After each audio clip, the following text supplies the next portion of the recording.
Ngayon nga kapatid ay usap-usapan nga itong rumor patungkol nga yan dito nga sa AP Bren para sa susunod na season na kung saan ito na nga ba yung kanilang line-up next season kapatid na binubuo nga nitong nila Flap TC, Kyle TC, Super Marco, Ogwen at ito nga si Aizawa na kung saan kung titingnan natin wala nga dito ito ang idol ng mga kids na si Pew. Totoo nga ba kapatid na itong si Pew ay magpapahinga na muna para sa susunod na season? Pag-uusapan natin yan sa araw na ito. Pero bago nga natin ito pag-usapan, huwag nyo kalimutang mag-subscribe at i-hit ang notification bell para mas maging updated ka pa sa mga future uploads natin. Ano pa bang hinihintay mo? Tara!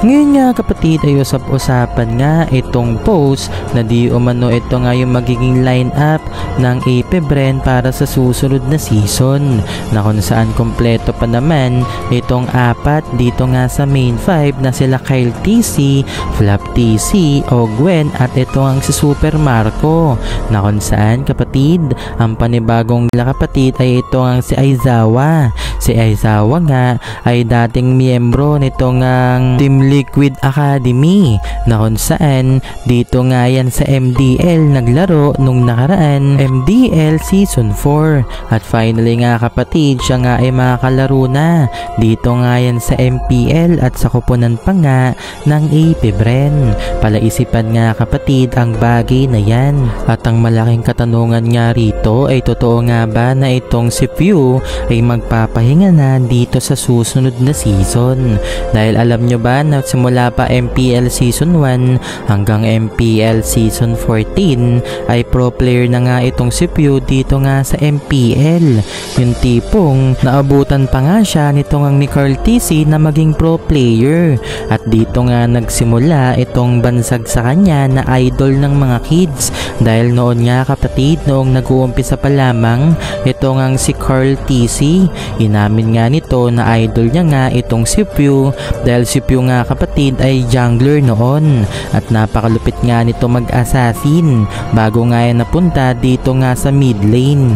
Kaya naman nang dahil nga dyan kapatid baka napagpasyahan na nga nito ang ni Pew na magpahinga na muna para sa susunod na season lalo na't kakakasal niya lang at syempre kinakailangan niya muna bigyan ng time ang kanyang asawa nang sa gayon ay makabuo na nga sila ng kanilang pamilya kapatid na kung titingnan medyo matagal-tagal na rin talaga siya dito sa MPL at siguro deserve naman ni Idol Pew ang pagpapahinga lalo na't yung mga nakalipas na season nga ay tunay na nagbatak itong kupunan ng AP Bren.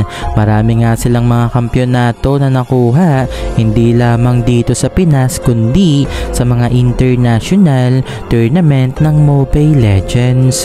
Well, sino nga ba yung pinalit sa kanya kapatid? Usap-usapan nga na mahusay nga ang pumalit sa kanyang pwesto pasamantala na si Aizawa na nanggaling nga dito sa TLPH Academy na kung saan dito nga ay magiging kakampi nito ngang ni Aizawa yung mga veterano dito nga sa MPL at sana nga kapatid ay hindi mahirapan ito ngang mid lane ng AP Bren dito nga sa MPL. Bukod pa nga dyan kapatid hindi nga yung lineup na yan ang sasabak dito nga sa paparating na ESL dahil nung nakaraan nga ay nagpost na nga itong ESL kung sino nga yung mga kupunan na kasama sa kanilang direct invite. Dito nga ay ating nakita noon na Falcons AP Bren ang kasama pero ngayon since humiwalay na nga itong Team Falcons dito nga sa AP Bren ang magiging pambato natin o isa sa pambato natin sa ESL ay itong ang Team Falcons. Kaya naman yung magiging lineup nga ng Team Falcons kapatid ay makikita na nga natin sa mga susunod na araw, lalo na't kung magro-roster reveal na nga ang mga ito para dito nga sa ESL. Sayang lang din, malagbag pa naman ito nga sila Kyle TC, Flap TC, Ogwen, Super Marco at ito nga si Pew kung sila nga yung naka-line up doon sa ESL.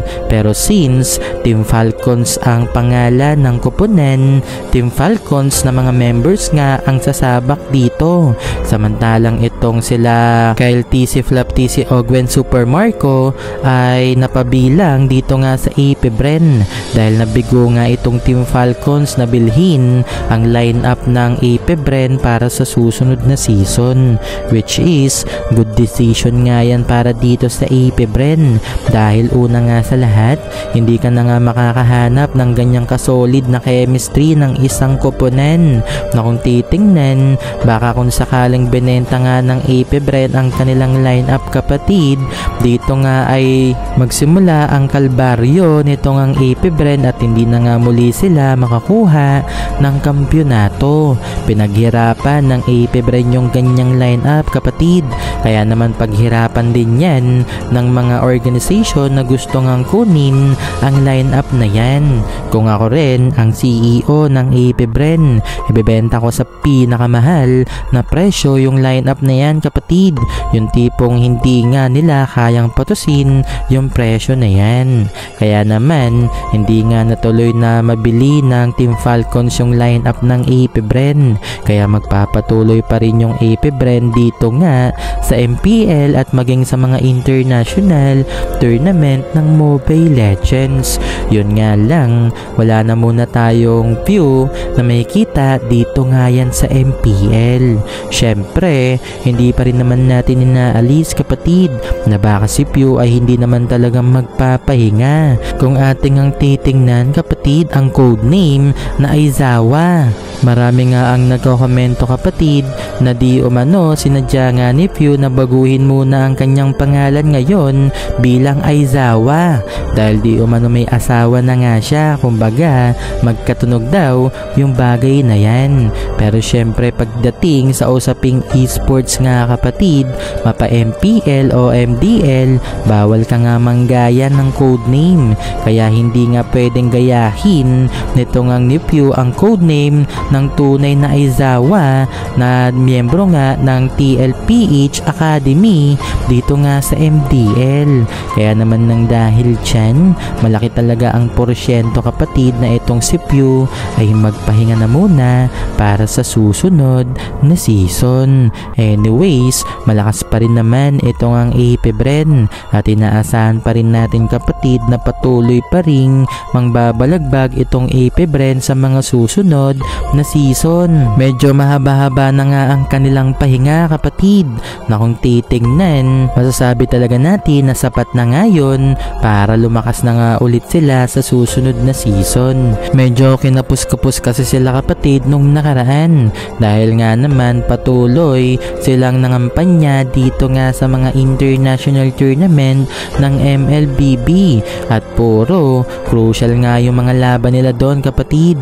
Wala ngang pinalagpas na mga international tour na ito ngang Falcons AP Bren nung nakaraan, pero hindi naman din tayo nabigo ng mga ito dahil patuloy nga na nakuha ng Falcons AP Bren ang mga kampyonato.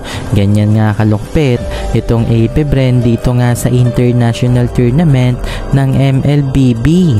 Kaya ngayon na nakapagpahinga na nga ang mga ito, aasahan nga natin kapatid na sila ang magpapahirap dito nga sa Onyx PH na sa kasalukuyan ay nasa momentum pa rin na kung saan kapatid ang Onyx PH nga ay nakakuha ng kampyonato neto lang dito nga yan sa China na kung saan ang akala nga nila show match lang yung mangyayari kapatid, pero laking gulat ng mga ito, inabutan sila ng papremyo.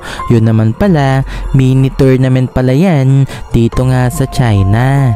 Kaya naman ng dahil dyan naka-million pa itong ang Onyx PH. Pero aminin nga natin kapatid na dikit lamang yung naging laban ng Onyx PH kontra nga yan dito sa mga Chinese teams. Kumbaga, kayang-kaya na nga makipagsabayan talaga ng mga Chinese teams sa atin kahit kakabukas pa lang ng MLBB sa kanilang bansa. Aasahan pa nga natin ang iba pang mga pro team ng China kapatid na kaya nga may pagbalagbagan sa ating mga Pinoy. So kapatid, ano ang reaksyon mo sa video na ito? I-comment mo sa baba. Maraming salamat.